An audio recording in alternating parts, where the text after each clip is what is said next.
Hello, N4H&H here. I want to show you something that is a cool feature. Both the Yaesu and the ICOM 7300 that I've been working with here have this. They call it something different.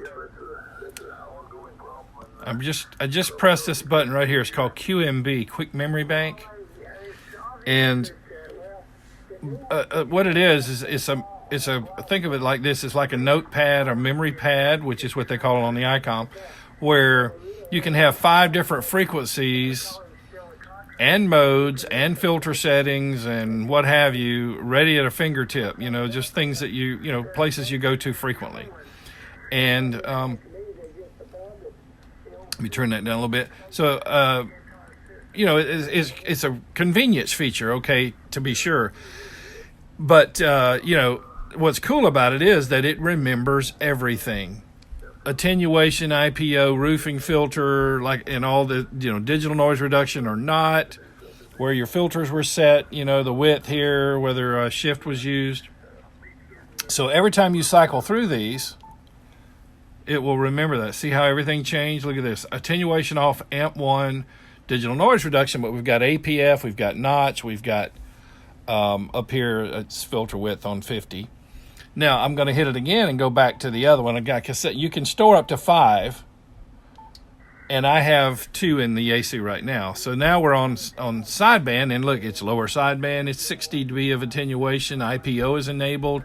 We're on a 3 kilohertz roofing filter. Noise reduction is enabled, and we also have, let me so you can see both LEDs. We do have shift and width off of their defaults. That's what the orange LED means. And so essentially what that is, I can show you the width is currently set at 1950 and the shift is at -180.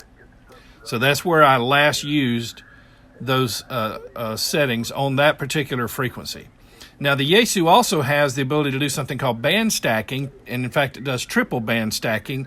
You can go back and watch video number 3 to learn all about that, but I just wanted to say the band stacking also remembers everything.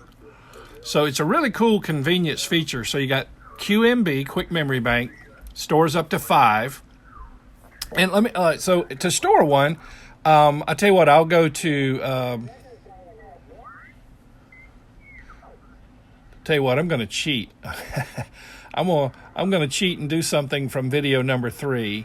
I'll go ahead and put this back on 7147. And I'm going to go down here and I'm going to use my band stacking. Triple band stacking. I've got 2 in there from 7147. But 7251 also, now it's different. It's got a 12 dB of attenuation in IPO, and looks like only the filter width is set different up here. Let me show you the LEDs. Okay, so I want to add that to my quick memory bank. So I'm just going to press, and you'll see QMB1 pop up. Now you're going to wonder, well, wait a minute, didn't you already store something in QMB1? All right, that's what I want you to see. It stores up to 5, and it's a first in, first out. So what was in QMB1 has now moved to QMB2. So let's go in there and look. There's QMB2, and there we're back to 7147. And there's QMB3, which is the CW one. And again, you can do up to 5. After you've stored 5, if you store another one by long pressing the QMB button, then it will replace whatever the oldest one was in that quick memory bank, register, if you want to call it that. I kind of refer to the band stacking also as registers, and there are 3 there per band, 3 per band. So a lot of people don't even use their memory. I run into amateur operators quite a bit that'll say, oh yeah, I never programmed anything into memory, I just used the band stacking. So now let's go over to the ICOM and talk about this. It's a little different. It's right here, the MPAD button. It does. So I'm going to same thing, you long press it to store one, but let me cycle through. I've got 3560, 7251, 18096, 10.106, and back to 7.009.5. Now, the only thing about the ICOM that's kind of annoying, really, about this. It's a nitpick, okay, but maybe a big nitpick, I guess, to me, is that it does not remember everything. So let me show you. See, last time we used this frequency here, we had the digital noise reduction engaged. We had the manual notch. Remember in the previous video, the notch trick. And then, you know, there's AGC-F, preamp on, filters on 3. So now I'm gonna turn off digital noise reduction and manual notch. And now I'm going to, yeah, we're listening to the 10 right now. I'll keep it low, turn it down. So I'm going to press the memory pad. Now watch this. So now I'm going to re-enable noise reduction and manual notch. And they're back on all of them. It's not storing some of the data, some of the settings, some of your personal settings that you wanted to, I needed the manual notch, I needed the noise reduction, but it's not remembering that as part of the memory bank. And it's just annoying to me because I like to be able to set up one thing and then quickly switch to the other, and everything is set for the other frequency, the other mode. Everything is the way I last left it, and or the way I stored it. Now think about that. I'm not I'm not long pressing this. I'm not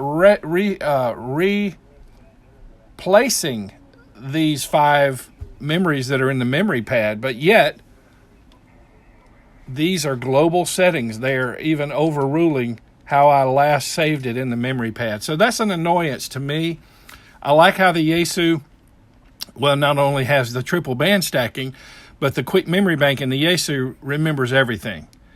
And so I can quickly have a QSO on, let's say, for example, I've got a SCAD and I'm having a QSO with one person, but I've got a memory bank ready to go with my frequency, mode, and filtering and everything for my SCAD. I'm scheduled to talk to a friend, for example, but I'm in a QSO, but I've preloaded the frequency, mode, filters, everything that I'm going to use to talk to my friend. Well, I want to be able to use the quick memory bank to quickly go over there and talk to my friend and have everything preset the way I wanted it to be. But on the ICOM, some of these things are global settings, and even if you have long pressed and stored it into a memory in the memory pad, it'll override. It's a global setting is what I would refer to it as. Whereas on the Yaesu, let me go back over here and we'll fool with it a second. I'm on 7251. I'm going to change the attenuation to off.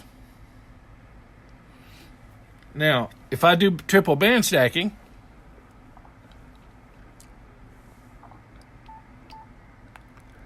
attenuation 6 dB, attenuation off. It remembered that I had attenuation off the last time. I'll do it through quick memory bank.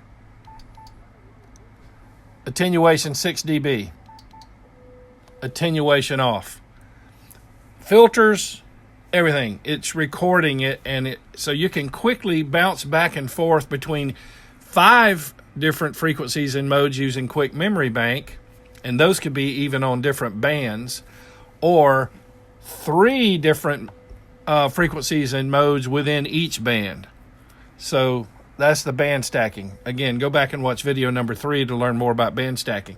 So those are convenience features, to be sure, but hey, why not? Yaesu thought this out very, very well. And again, what I just showed you on the FTdx10 is possible on other Yaesu radios dating back for, 20 years or more. Even my old FT920 has the quick memory bank function, for example, and it has not triple band stacking, but double band stacking.